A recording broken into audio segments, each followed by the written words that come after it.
Web serials இனி டிவிக்கு முன்பே சன் நெக்ஸ்ட் ஆப்ல ஜாலியா எல்லாருக்கும் முன்னாடியே பாருங்க. இப்பவே சன் நெக்ஸ்ட் ஆப்பை டவுன்லோட் பண்ணி சப்ஸ்கிரைப் பண்ணுங்க. நீ எந்த பதிலும் சொல்லாம போனா என்கிட்ட இருந்து தப்பிச்சிடலாம் நினைக்கிறியா?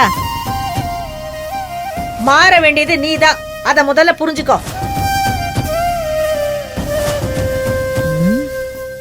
இவளை இப்படியே விடக்கூடாது. இப்ப இருக்கிற இதே சூட்டோட அடுத்த கட்டத்துக்கு கொண்டு போகணும். கற்பகம், எல்லா அம்மாக்களும் வயசான காலத்துல புள்ள வீட்டுல உட்கார்ந்து காலை ஆட்டிக்கிட்டு நிம்மதியா சாப்பிடுவாங்க. ஆனா இங்க நான் கைய காலை இழுத்துக்கிட்டு வேலை பார்த்துக்கிட்டு இருக்கேன். எல்லாம் என் நேரம்.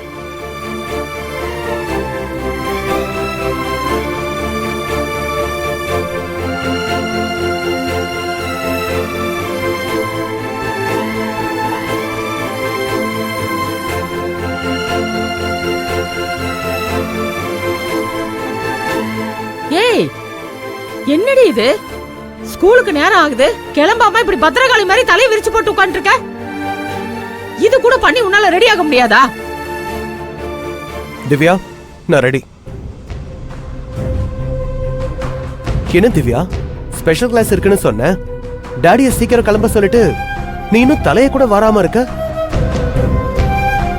அம்மா, என்னமா பண்ற நீ? டைம் ஆச்சு, இன்னும் இவ்வளவு ரெடி பண்ணாம இருக்க. சீக்கிரம் ரெடி பண்ணுமா. ஆமாண்டா, எனக்கு 10 கை இருக்கு பாரு. ஒன்னு சமைக்கிறதுக்கு, ஒன்னு வாசல் தெளிக்கிறதுக்கு, ஒன்னு உன் புள்ளைய பாத்துக்கிறதுக்கு. ஏண்டா, இவ என்ன இன்னும் சின்ன குழந்தையா? நான் கேக்குறேன். பெரிய மனுஷி ஆயிட்டால, இவ வேலை இவளே பாத்துக்கிட்டா என்னவா? எல்லாம் என் நேரம். திரும்ப காட்டு. பாட்டி, அம்மா.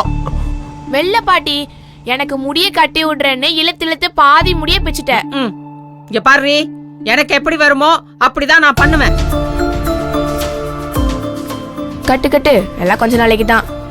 அப்புறம் நீயே பண்ணிக்குவே எல்லாத்தையும். நான் ஏன் பண்றேன்?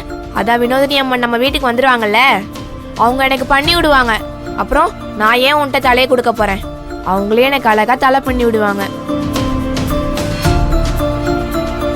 அப்புறம் உன்ன மாதிரி ரொம்ப போரான லஞ்ச் எல்லாம் கொடுத்தே விட மாட்டாங்க. எப்ப பார்த்தாலும் லிஸ்ட் போட்ட மாதிரி லெமன் சாதம், தயிர் சாதம், புளி சாதம்னு கொடுத்து விட்டு ஸ்கூல்ல ஏன் மானத்தை வாங்குற நீ? ஆனா அம்மா வந்து எனக்கு வகை வகையா சமைச்சு தருவாங்களே. உன்னோட இம்செல்லாம் கொஞ்ச நாள் தான். எப்பா சாமி, அது எப்ப நடக்கும்? நான் எப்ப சாயலான்னு தான் இருக்கேன். இங்க பாரு, உன்னோட எல்லாம் மல்லு கட்டிட்டு நிக்க முடியாதுமா. இனிமே நீ ஆச்சு, உன் வினோதினி அம்மா ஆச்சு. என்ன ஆள விட்டா போதுண்டா சாமி. இங்க பாரு வாசு, நீ போடுற சாப்பாட சாப்பிட்டுட்டு அப்படி எங்கன்னா ஓரமா படுத்துக்கிறேன். என்ன நான் சொல்றது சரிதானே? என்ன இவன் முறைப்பு போகவே மாட்டேங்குதே. அவங்கள ஏண்டாடி போக விட்டீங்க? இங்கே இருக்க சொல்லிருக்கலாம்ல. இந்நேரம் எங்க 3 பேரையும் அம்மா அழகா ரெடி பண்ணி விட்டுருப்பாங்க. பாட்டிக்கிட்ட இப்படி எல்லாம் திட்டு வாங்க வேண்டிய அவசியமே இருந்திருக்காது. சரி இரு டாடி, நான் மேல போய் பேக் எடுத்துட்டு வரேன். புள்ளைக்கு பொங்கல் கொண்டாடின சந்தோஷம் இன்னும் அவ மனசுல இருந்து போகவே இல்லடா. அம்மா, அவதான் ஏதாவது பேசுறானா நீ அதுக்கு ஏத்த மாதிரி பேசுற. நடக்காத ஒண்ண அவதான் கற்பனை பண்ணிட்டு இருக்கானா, நீயும் அதுக்கு ஆமா சாமி போடாத. டேய், எதுக்கு நடக்காது? ஏன் நடக்காது? எனக்கு புரியல வாசு. இங்க பாரு, நம்ம வீடுதான் ரொம்ப பெருசா இருக்கு. ஆனா அப்படி இருந்து என்னடா பிரயோஜனம்? ஆளுக்கு ஒரு மூலையில அட்டை மாதிரி ஒட்டிக்கிட்டு நேரத்தை கழிச்சுக்கிட்டு வேலைக்கு தின்னுகிட்டு அப்படியே நம்ம காலத்தை தள்ளிட்டு இருக்கோம். அவ்வளவுதான். ஆனா அவங்க வந்துட்டு போன இந்த 2 நாள் நம்ம வீடு அப்படியே சொர்க்க மாதிரி இருந்ததுடா. அந்த பசங்க முகத்துல சந்தோஷம் அப்படியே பொங்கி வலிச்சதுடா. அத நீயும் தானடா பார்த்த. அப்புறம் எப்படிடா நடக்காது முடியாதுன்னு பேசுற?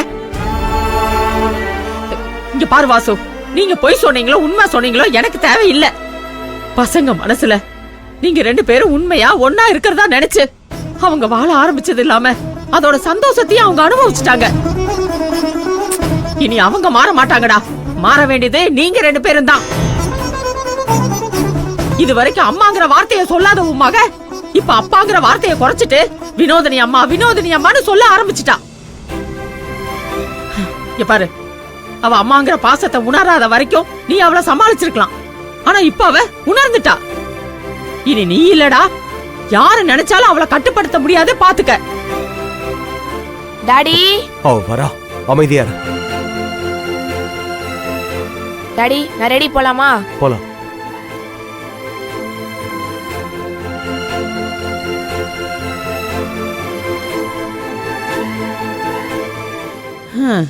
என்ன இவன் இன்னும் மாற மாட்டேன்னு அடம் பிடிக்கிறான். இது சரிப்பட்டு வராது. நாம தான் இத அடுத்த கட்டத்துக்கு கொண்டு போகணும். ரங்கநாயகி அம்மா.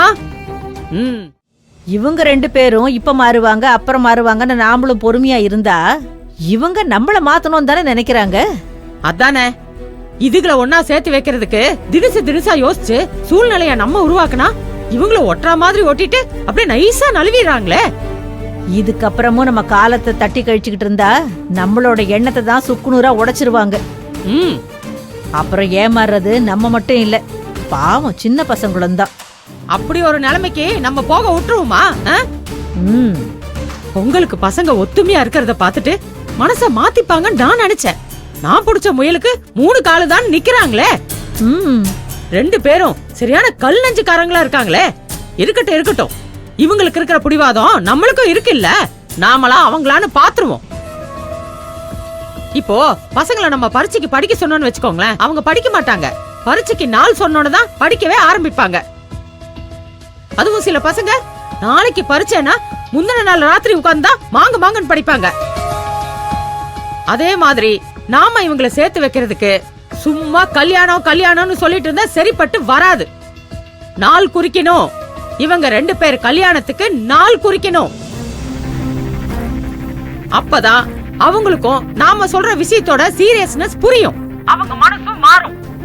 இல்லனா அவங்க ரூட்லயே தான் 2 பேர் போயிட்டு இருப்பாங்க. நம்ம ரூட்டுக்கு வரவே மாட்டாங்க. இன்னைக்கு தான் நீ காரக்குடி கற்பகங்கிறத நிரூபிச்சிருக்க. நம்ம கல்யாணத்துக்கான ஏற்பாடெல்லாம் பண்ணாதான் இதுங்க நம்ம வழிக்கு வரும். ஆமா ரங்கநாயகி அம்மா, நாளைக்கே ஜோசிகார பாக்குறோம். கல்யாணத்துக்கான நாளை குறிக்கிறோம். என்ன சொல்றீங்க சம்பந்தி அம்மா? நாளைக்கு என்ன நாளைக்கு?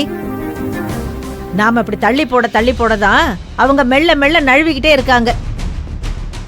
அதனால இந்த நாளைக்குங்கிற கதையை தூக்கி போட்டுட்டு இன்னைக்கே இப்பவே ஆக்ஷன் எடுப்போம். என்ன சொல்றீங்க சம்பந்தி அம்மா? என்ன எக்ஸ்பிரஸ் வேகத்துல இருக்கீங்க? இனிமே இப்படித்தான் இருங்க. உடனே ஜோசியருக்கு போன் பண்ணி எப்ப நாள் குறிக்க வரலான்னு கேட்டுக்கிறேன். சூப்பர்.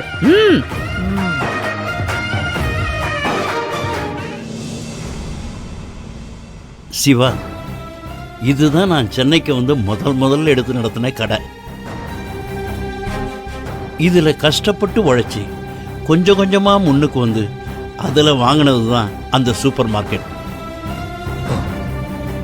இருந்தாலும் இந்த கடையை விட மனசு இல்லாம கூட இருந்த சொந்தக்கார பையனை நம்பி இந்த கடையை ஒப்படைச்சேன். அவனுக்கு என்னடான்னா ஒரே நாள்ல பெரிய ஆளாகணும்னு நினைப்பு.